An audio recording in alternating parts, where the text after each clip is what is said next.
and welcome to the tour report from Secret Golf. Well, the US Open has been and gone. It was a very exciting week at the country club in Brookline. Elk had everything we'd want from a US Open. I mean, the course was tough but fair. Playing conditions were hard, scores were high, and it really came down to the wire between two young talents on the PGA Tour. Yeah, I watched the whole thing yesterday, Diane, Father's Day. A lot of fathers sat with their kids, I think. But I was just thinking about how hard that golf course was or is, considering that there was a lot of short holes. But when you saw the way that the TV was set up, they looked so narrow looking down those bowling alley type fairways, and talked about it when I did my drawings, where there was a lot of blind shots. Very intimidating, even for those guys that are playing really well. Matthew Fitzpatrick, I was looking at his swing on YouTube on Saturday night, because he plays a sort of a unusual swing, whereas a lot of the young guys are up now. They're up high, like not as high as Matt Wolf, but Justin Thomas, and they drop the club down into the slot. Other guys like Rory, they just kind of stay on plane both ways, forward and back. But Matthew Fitzpatrick, he goes under plane on the way back and comes out on top of it like a real wood chopper's action. Mm-hmm. And some of the greatest players have ever played that way. Sam Snead, Van Hogan, a lot of guys played with that, coming like pulling an arrow out of a quiver. It was an old term we used in golf. And I was just looking at his swing on TV on Saturday, took a photo of it, and then I played it back to look at it. He was so on plane. His shaft was so stable. The club face was so stable. I told Sam, I said, this is going to be the guy who's going to win it tomorrow. He's swinging so good. Hit 17 greens yesterday. We haven't seen that happen since 1980 at Merion. David Graham, countryman, hit all 18 greens on the last round at Merion. So very well deserved by Matthew Fitzpatrick. He's a real grinder of a player. Billy Foster, his caddy, who, as you know, been caddy for 40 years, caddy for Seve Ballesteros, never had a major. I didn't even realize that. So great team victory for those guys. And of course, we picked him, and now you've picked two winners in a row, Diane. And now I'm going to have to find out. This show is all about you, because you're going for the hat trick, and we're going to find out if you really love your brother this week. Oh my gosh, don't put that on me. Well, Travelers Championship this week. But going back to Fitzpatrick, to enter Sunday, the final round of a major, when you've never won on US soil before, that's a huge amount of pressure. And for him to play the way he did, it was at the 11th hole where he sunk a really long putt, and that kind of like changed the momentum a little bit for him, I think, and just kind of got him back in there. But it was so impressive to watch, and I kept hearing this thing about Fitzpatrick, that you would always see him looking for his pencil after a shot, and he would write notes in his yardage book after every single shot that he hit. That's how meticulous he is, and we know that he's done a huge amount of work lately on his swing and, generating speed. Obviously, you noticed it in his swing, but what an amazing victory for him. And, storybook ending, you mentioned Billy Foster, but also the fact that Fitzpatrick won the US Amateur at the country club in 2013. There was a great picture that I saw the PGA Tour tweet this morning, a picture that was taken with his brother and his parents in 2013. They posed exactly the same with the US Open trophy yesterday.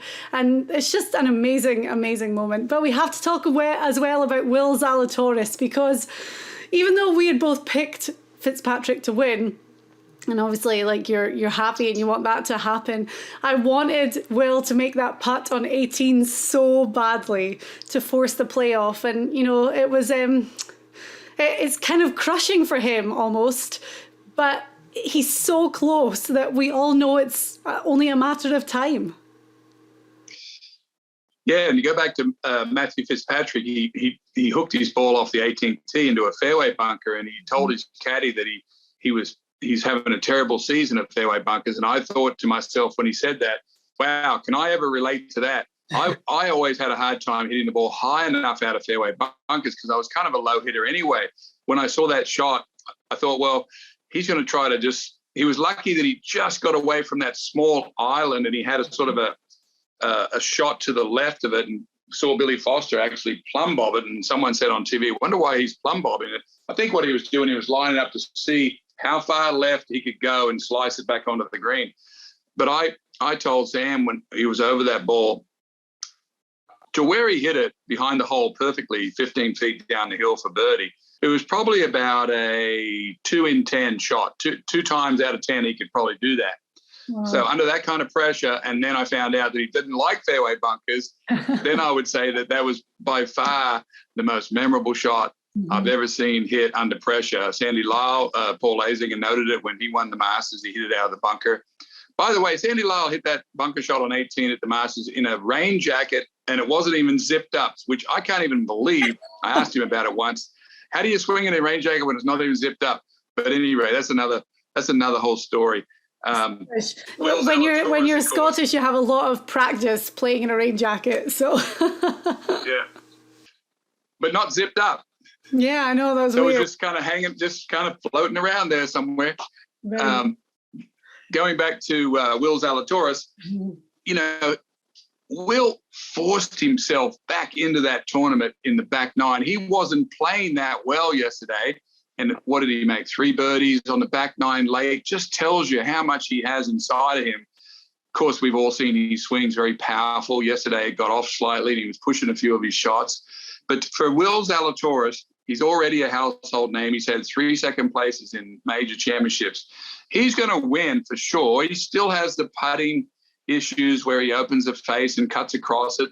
But my gosh, Diane, he's always there. He never disappoints in the majors. With that big draw, I was thinking ahead already. Who's going to win the Open Championship? St Andrews. If there's not a better of the drawer of the ball in the game right now, if Rory, it'd be Will Zalatoris. So Will Zalatoris will have his day. It always ends up that way in golf, Diane. He's so young. He will have that day like Billy Foster, the caddy, had his day yesterday. But yes, I wanted that putt on 18 to go too. And every one of them read it slightly high, and it ball never did come back. I know. One thing I did love, and it's really testament to Will, and I think, as you say, he's finished runner-up in the Masters last year, finished 6th in the Masters this year, 2nd at the PGA last month, and now 2nd at the US Open. We're learning more about him, because when we see him in contention, they're talking about him a lot more. We see a lot of these interviews, and he keeps saying the same thing, that it's just the confidence that he takes, knowing that he's so close that it's going to happen. But he went, after he congratulated Matt Fitzpatrick on the 18th green, and after Matt had been with his family, his parents, Will went over to his parents and said, if I had to lose to anyone, I really wanted it to be Matt. And I thought, oh my gosh, what a lovely boy. So I feel like I'm more of a fan every time we see Will in this position. And as we say, that win is coming, and it really would be the kind of fairy tale ending to the majors of 2022 if he went on and won the Open. Yeah, and he's done it. He hasn't lost any of them. Will hasn't. He hasn't done anything terrible at the end. He put a lot of pressure on Fitzpatrick yesterday when he drove it 300 yards right into the fairway. And then that put a lot of pressure on Fitzpatrick, as I said, and that made him hook that ball into the bunker. And, of course, Fitzpatrick hit the best shot probably of his career out of the bunker and sealed the deal. However, you know, Scotty Sheffler was right there yesterday, and I watched his round, and he got off to a hot start. And it's really easy for some reason, I'm not sure why, it's really easy to sort of just assume that Scotty Sheffler is kind of going to be around these majors. You know, he won 4 times this year. Looks like he just passed $12.5 million, already the most lucrative season that's ever been done on the PGA Tour. Scotty Sheffler had the tournament, you know, to his own on the front 9, and then sort of the course started to fight back a little bit. This course asked you to hit the fairway off the tee, which is a nice thing as a viewer to watch that, because if they don't hit the fairway, then they were forced to lay up. Then they were forced to try to play a wedge, and invariably it always finished in a bogey. And we were all looking at the board going, oh my gosh, they're 6 under, 5 under's already in. Matsuyama's at 3. Could 3 stay? And then we had to watch those guys fight their way to hold their position ahead of Matsuyama. So it was a very interesting tournament. Couldn't have finished in a better way. The golf club itself there, or the country club at Brookline, very difficult course, Diane. wouldn't like to have to play that course today myself, but it worked perfectly for this event. I really hope, last time we saw the US Open there was 88. I really hope they add it into the regular rotation, because the course, there was so much praise heaped on the course over the 4 days, and yeah, I would love to see it again. It was great to watch. But anyway, we're only a short 2-hour drive to Cromwell, Connecticut for the Travelers at TPC River Highlands this week. Now, Elk, you and I talk about this tournament every year when it comes around, because this is it's a fan favourite. The crowds are out. They're going to have a fantastic time this week. But the guys love playing this tournament. And the tournament director and his staff, they really go above and beyond to make sure that this is one that they want to put on their schedule for the year. We never missed this tournament, Diane, mainly because both my kids thought this was the best tournament on tour. When Annie and Sam were little, I'm talking 7 and 9 years old, we'd show up to the Hartford tournament, the Travelers, and they'd have a gift bag all with their name on it, and there'd be little trucks and cars for Sam, and Annie'd have, little dolls and coloring in books and all this. They had their name on it, special gift for the kids. It's just the most hospitable week ever for the tour players. Very well attended tournament. They probably get the most people other than the Phoenix tournament, the Waste Management, come to this event. It's sitting right out in the middle of a cornfield and right on the river, and it's a beautiful course. We're going to see a whole different scope of golf this week, Diane. Now all the guys are going to take a giant breath because they can all now make a birdie. Couldn't make one last week. And we've got some momentum of some of the players coming out of the US Open. Some of them are beat up. Some of them are still trying to push for their first win. I'm heavily looking at players that still haven't won and have got a lot of fight left in them. Will there be any fight left in guys like Rory McIlroy, JT, and all these guys that are they going to relax this week and not really fire on all cylinders? Well, we're going to tell you. Yeah.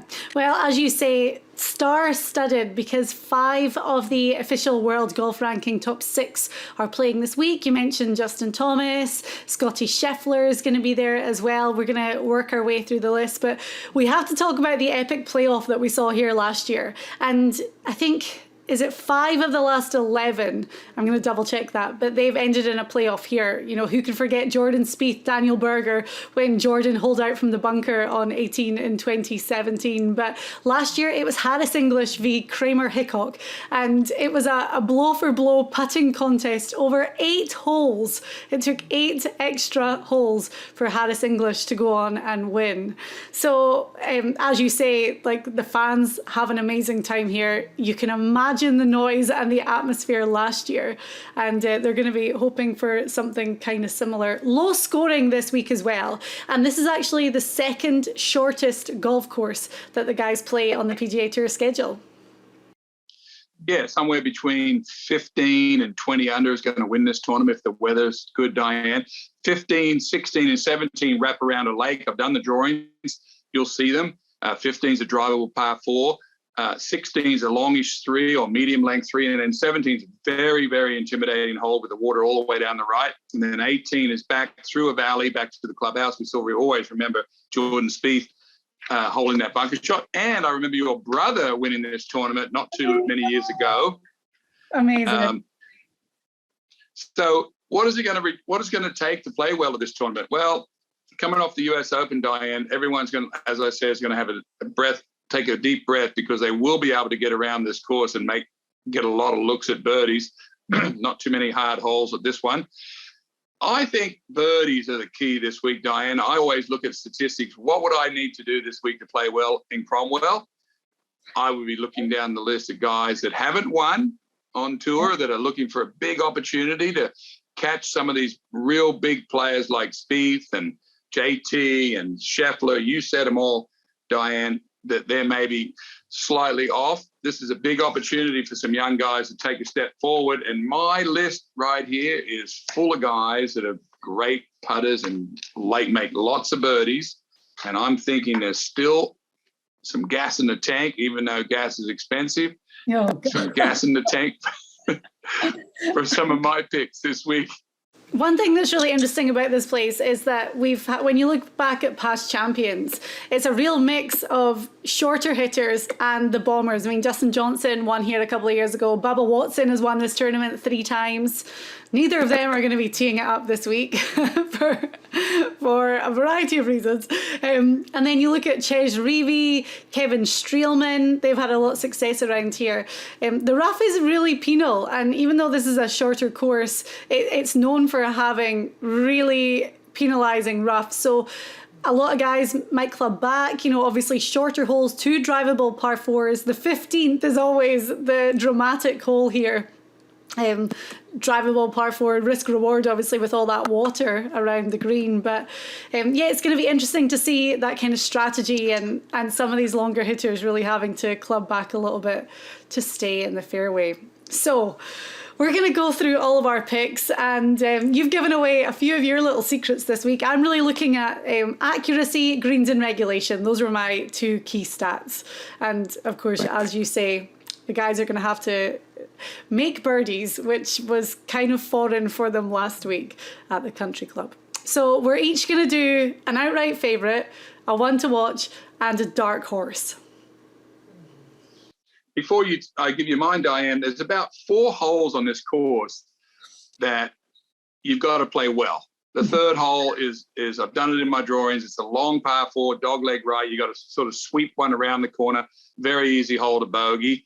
That's number 3. The 10th hole is a hole that it's narrow, out of bounds to the left, trouble on the right, got to hit a good drive there. The 13th hole is a par 5, out of bounds. There's a train track on the left and water on the right, got to hit a good drive there. And then on the 17th. So there's 4 holes that all the players have to sort of really think about. The rest of the course, you can almost knock it down there and knock it on the green and have a chance of birdie on every one of them. So 4 holes, very key. It's just all of a matter. It's all a matter about hitting a bunch of greens and knocking in the putts. That's why I'm looking at guys that make a lot of birdies. Is 17 the hole that kind of goes around to the right and there's water along the right and then in front of the green? That's it, yeah. Okay.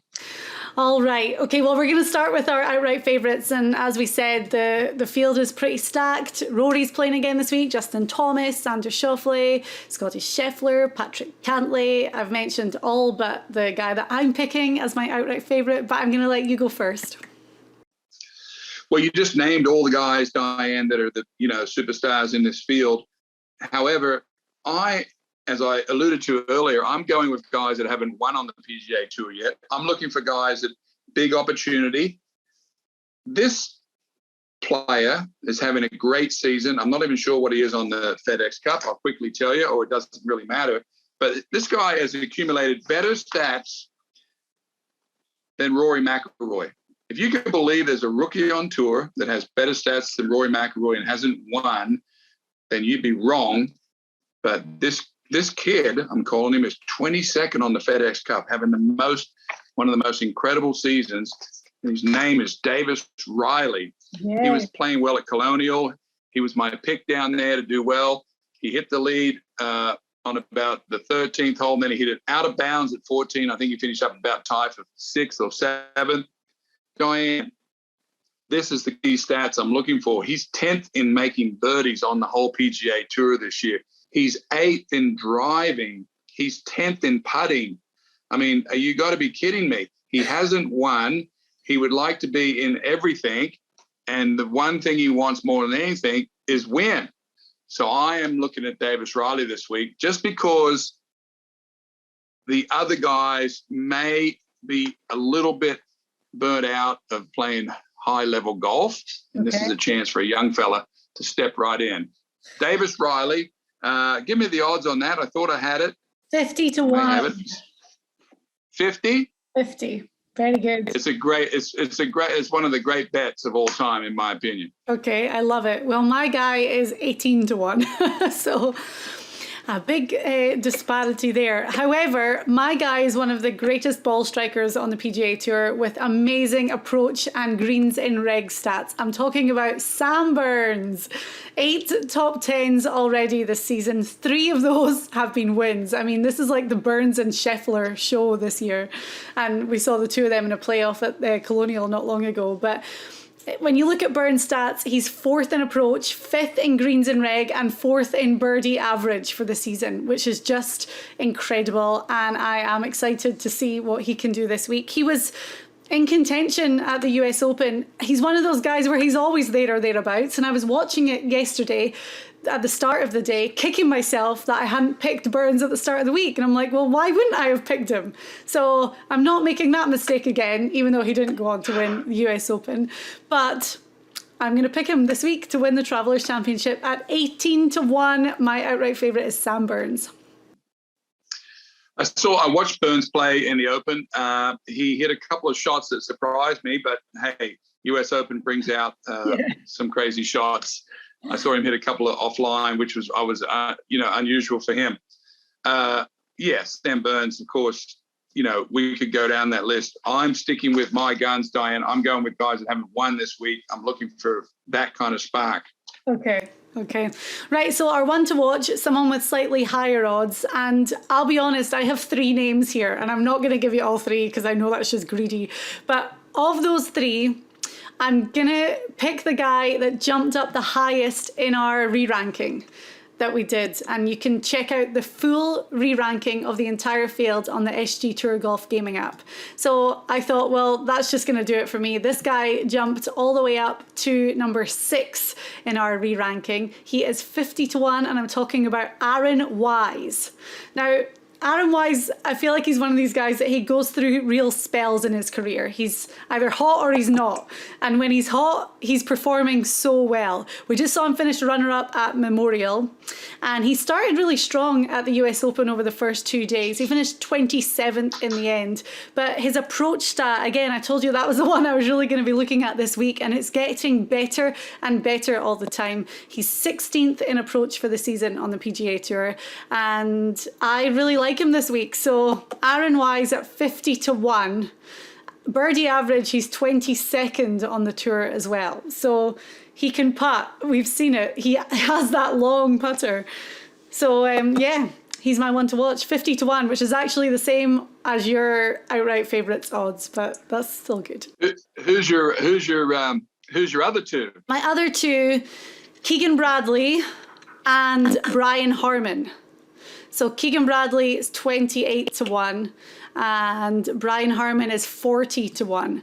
But again, guys that are playing good right now and played well last week at the US Open. I had Brian Harmon as one of my picks, but he had a really tough Sunday that just kind of dropped him back a little bit. But Brian Harmon actually 3 top 10s in his last 4 appearances at the Travelers. So he likes this course as well. And Keegan Bradley's finished runner-up here in 2019. Obviously played great. Well, Bubba Watson's won the tournament 3 times. He's a lefty, and Brian Harmon is a lefty. Yeah, man. I've got 2 names, both non-winners on the tour. I like this theme.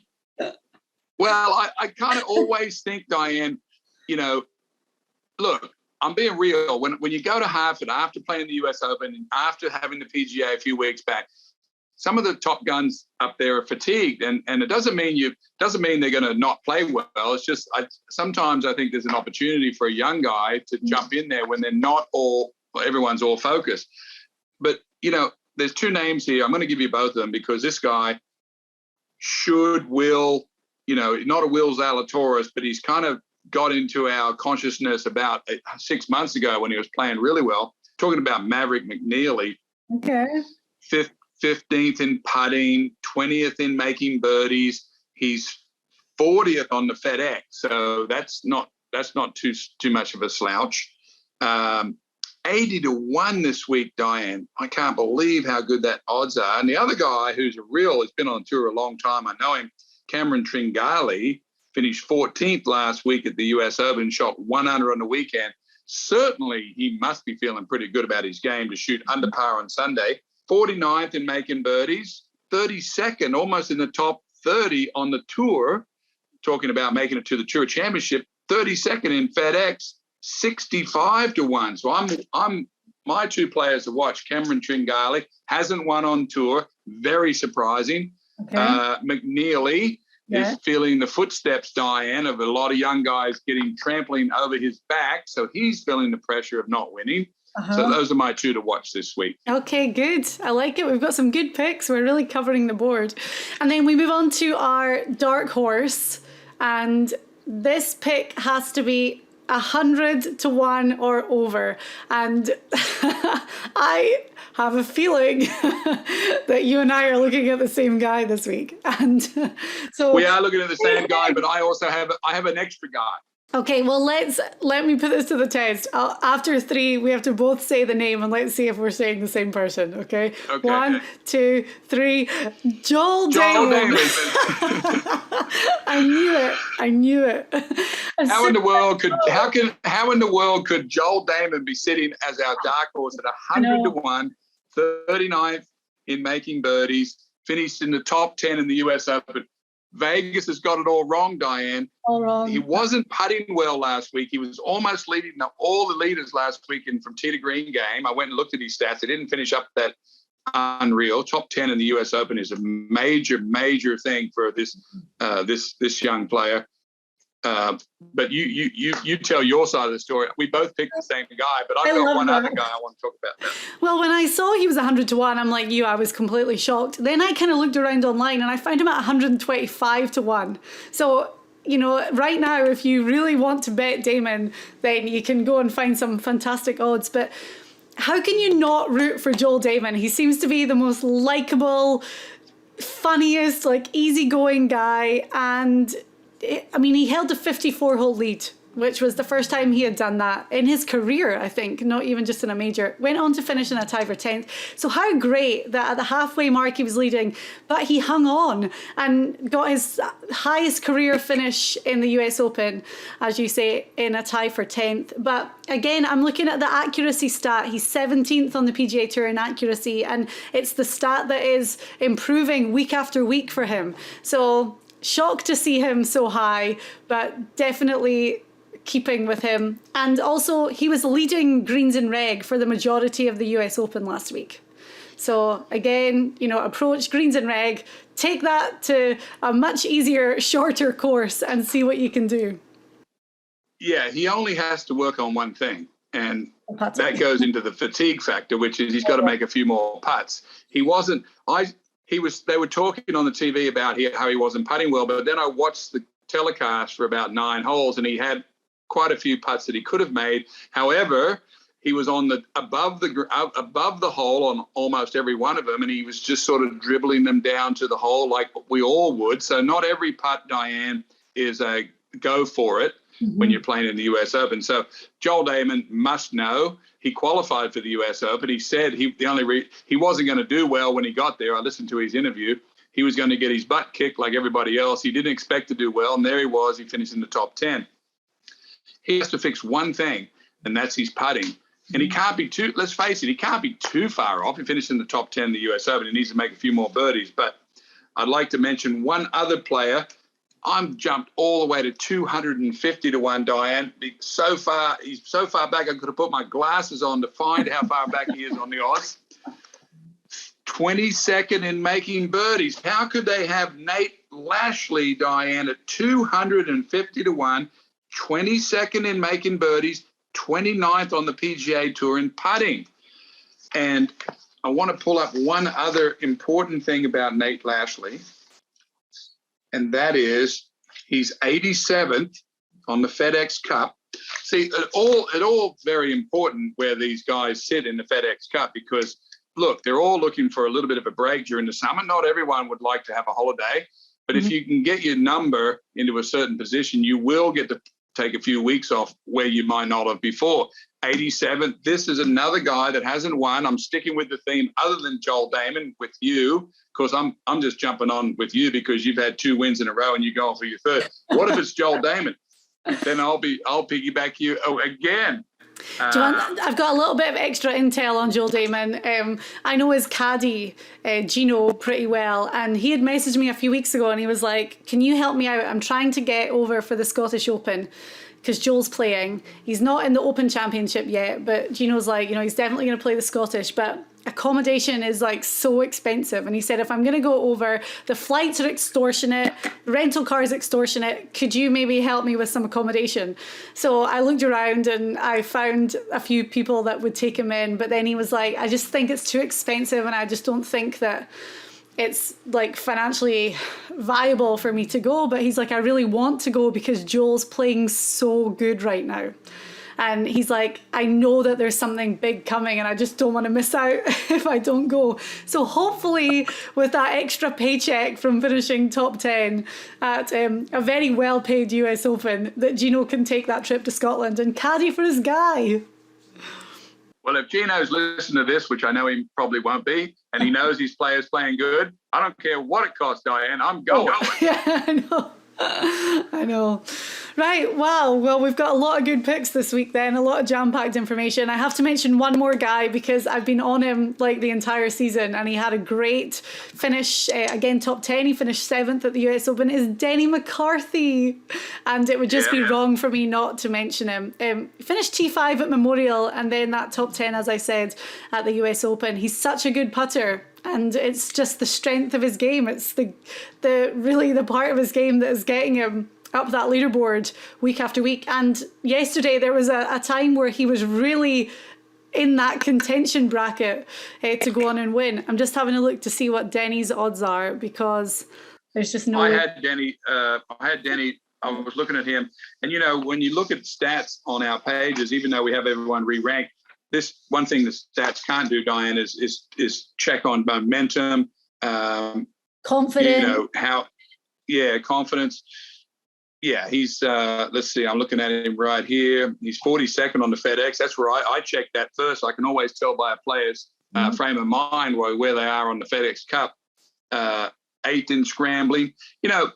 Denny McCarthy, 8th in scrambling. I look over here, one of the best scramblers that I've ever seen in my career is Scotty Sheffler, who is, wait for it, 124th in scrambling. I don't quite understand that. I think because he misses hardly any greens and maybe doesn't get one up. If he misses 2 greens a day and doesn't get one of them up and down, that puts him at 50%. That's my theory. Mm-hmm. Denny McCarthy had a great US Open. Let me tell you something about US Open, folks. If you play good in the US Open, you pretty much played perfect golf the whole week, and your brain was so switched in. You were so patient. You were so organized with your game. You didn't get flustered, and you were able to just keep going to finish in the top 10. I never did it. Never even came close.